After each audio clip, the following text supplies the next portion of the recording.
college student dozed off in class and was unexpectedly caught by a nightmare demon.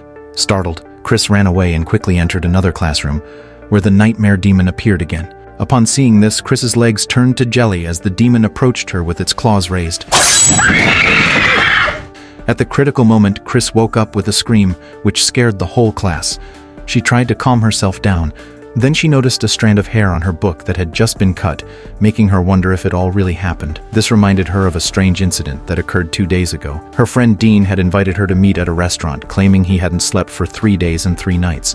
He explained that it wasn't that he didn't want to sleep, it was just that someone came to kill him every time he did. Seeing Dean looking so exhausted, Chris urged him not to think too much. While Chris stepped away to use the restroom, Dean, unable to hold on any longer, was taken over by the nightmare demon and controlled to pick up a fruit knife. When Chris returned, she thought Dean was about to commit suicide and urged him to put down the knife. But the next moment, Dean slashed his throat. The following day, Dean's funeral was held as scheduled. A strange little girl appeared in front of her. There were 4 scratches on the girl's body, but the people around her didn't seem to notice her. Out of nowhere, a ghostly hand reached up from the grave, causing Chris to wake up in fright. As she left, she noticed in a photo of Dean that they seemed to have known each other since childhood, even though she only remembered meeting him in high school. Recalling what happened last night, she remarked that it seemed like Dean had been forced to commit suicide. However, her boyfriend Jesse thought it was merely a result of Dean's poor mental state and reassured Chris not to overthink it. Just then, Nancy walked by and said that everything was real because she had seen it too. Jesse didn't want to say more and just pulled Chris away. At night, when Nancy was listening to music, the water in the cup began to flow back and changes also occurred on the wall. She woke up in fear but was relieved to find it was just a nightmare. Meanwhile, Chris was awakened by strange noises. She went to the small attic in her house filled with old items, and a particular box caught her attention. While rummaging through the box, Chris discovered a torn-up child's school uniform. Suddenly, the attic lights went out and the terrifying nightmare demon reappeared. Remember me. Chris woke up abruptly again, realizing it was just another dream. The next day in class, Chris hadn't slept all night due to her nightmares. She tried to stay awake, but stumbled upon something odd while flipping through a book. The steel claws from her dreams appeared in the pages. At that moment, everything around her turned to ash, and the nightmare demon stood at the podium. In a moment of crisis, Chris screamed and jolted awake. Looking at her classmates' surprised faces, she thought it was just another nightmare. But then Chris noticed the strands of hair on the book that had been cut in her dream. Everything felt too real to be a coincidence. That night, Jesse, worried about his girlfriend, came over to comfort Chris. At midnight, Chris was awakened by her dog barking. Not wanting to disturb her sleeping boyfriend, she quietly went outside to check. However, when she called for her dog, there was no response, raising her alarm. As she stepped out of the yard, she saw her dog lying in a pool of blood. I was just petting him. The nightmare demon appeared, causing Chris to run back home. As she opened the door, her house transformed into a kindergarten. At that moment, a little girl grabbed her hand, pulling her into a room. Just around the corner, she encountered the nightmare demon again. Ready or not, here I come. And Chris jolted awake once more. Drenched in sweat and gasping for breath, she gradually calmed down. While looking at her boyfriend beside her, she went to the bathroom to wash her face, feeling somewhat relieved as she prepared to go back to sleep. Found you. Chris struggled desperately, causing Jesse to wake up from her screams. He tried to wake her, but the next moment, Chris was suddenly lifted into the air. Wake up! Oh my God.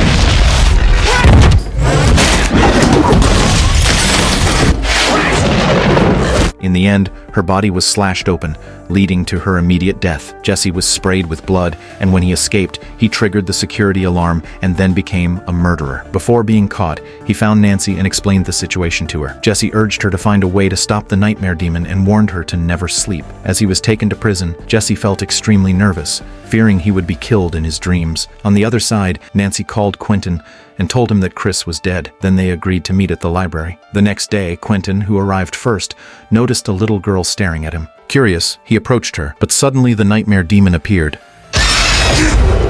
Fortunately, Nancy arrived just in time to wake him up. They discussed the recent events, and Quentin realized that they might be next. Since both of them had dreamed of demons and they couldn't stay awake all the time, they had to find out the reason. At that moment, in prison, the guards informed Jesse that his parents had bailed him out, and he could leave immediately. Jesse walked outside in a daze, but soon sensed something was off. When he turned around, he found the corridor had turned into a wall, and the lights went out. In an instant, he found himself in a factory where many children were imprisoned. The nightmare demon appeared, slowly advancing with its sharp claws, causing Jesse to run in fear. He reached the end of the corridor and saw the bodies of Chris and Dean. At that moment, a terrifying scream echoed behind him, and when he turned, the steel claws pierced through his body, resulting in his tragic death in the prison. Meanwhile, Nancy hadn't slept for 2 days. She wanted to take a bath to soothe her emotions, but as soon as she lay down, that terrifying steel claw reached up from the water. Fortunately, her mother knocked on the door, causing the claw to vanish. After freshening up, Nancy returned to her room and opened the door to find that it had started snowing outside. The sight left Nancy feeling bewildered. As she walked, she checked her surroundings, only to discover she was standing in front of an abandoned kindergarten. Before she could react, the demon appeared behind her. The demon raised her hair with its steel claws. Just then, Quentin called, waking her from the nightmare. When the two met and checked the information, they found out that they had known each other in kindergarten, but had no memory of each other. At that moment, Nancy's mother came in, and under her daughter's questioning, she had to reveal the truth. It turned out that they had attended the same kindergarten years ago. There was a gardener named Freddy Krueger who entertained the children on the surface but was,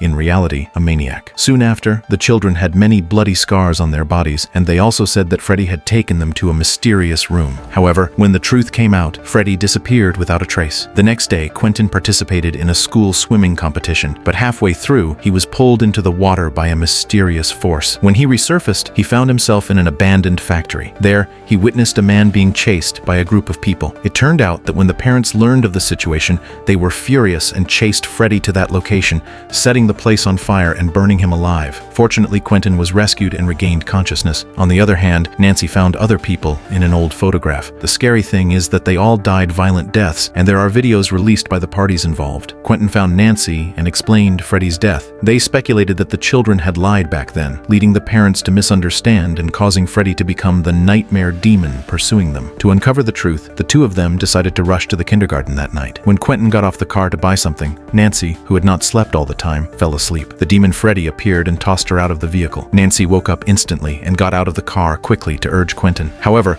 after calling for a long time, she received no response from Quentin. The lights flickered, merging dream and reality, and Freddy reappeared. In an instant, the scene transformed into an abandoned factory, and the steel claws screeched against the metal pipes, producing a chilling sound. The demon slowly advanced toward Nancy and grasped her throat. As Nancy fell to the ground, she managed to tear off Freddy's tattered sleeve. In that moment, the dream and reality kept switching back and forth, with Freddy brandishing his claws in pursuit of Nancy. When Quentin heard her screams and rushed over, Nancy was already battered and bruised. At that point, Nancy was perplexed as to why Freddy hadn't killed her. Could it be that he was truly innocent? To uncover the truth as quickly as possible, they headed to the kindergarten that night. Entering the basement where Freddy once lived, they found it filled with tools, with walls covered in Nancy's childhood drawings. However, Nancy sensed something was off. Lifting a cover, they discovered a mysterious small hole. Instantly, memories of being with Freddy as a child flooded back to Nancy. Quentin also found photos of Freddy abusing them as children in a box.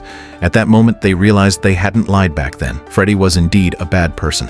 He wanted to kill them as adults, not because they lied as children, but to invoke their painful memories. Clearly, Freddy was a demon, and the two of them could not escape this fate. Nancy then took out a piece of her sweater and suddenly had an idea. Since she could bring the sweater from the dream into reality, perhaps she could also bring the nightmare demon into the real world to destroy it completely. They immediately began to divide their tasks and collaborate. Nancy entered the dream to confront Freddy, while Quentin stood by to protect her and wake her up, planning to team up to defeat the nightmare demon. However, Quentin fell asleep due to exhaustion. When he opened his eyes again, he found himself in an abandoned factory. Immediately, he was attacked by Freddy, who slashed his body with his claws and left him lying on the ground.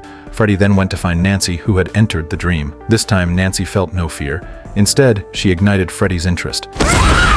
The scene shifted again, with Freddy relentlessly following Nancy and psychologically tormenting her. As Nancy ran, the ground beneath her began to change. The more she struggled, the deeper she sank.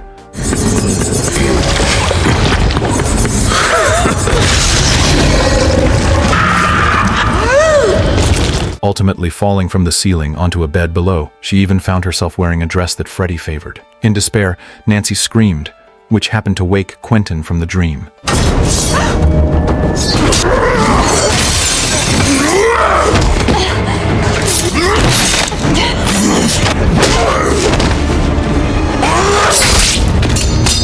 At that moment, Nancy grabbed a knife and chopped off Freddy's arm, then swiftly struck his neck with another blow. Freddy was finally defeated. To ensure the nightmare demon was eradicated once and for all, Nancy set the entire house on fire. They thought the nightmare had ended. However, as soon as Nancy returned home, Freddy emerged again from the mirror, and the terrifying nightmare continued.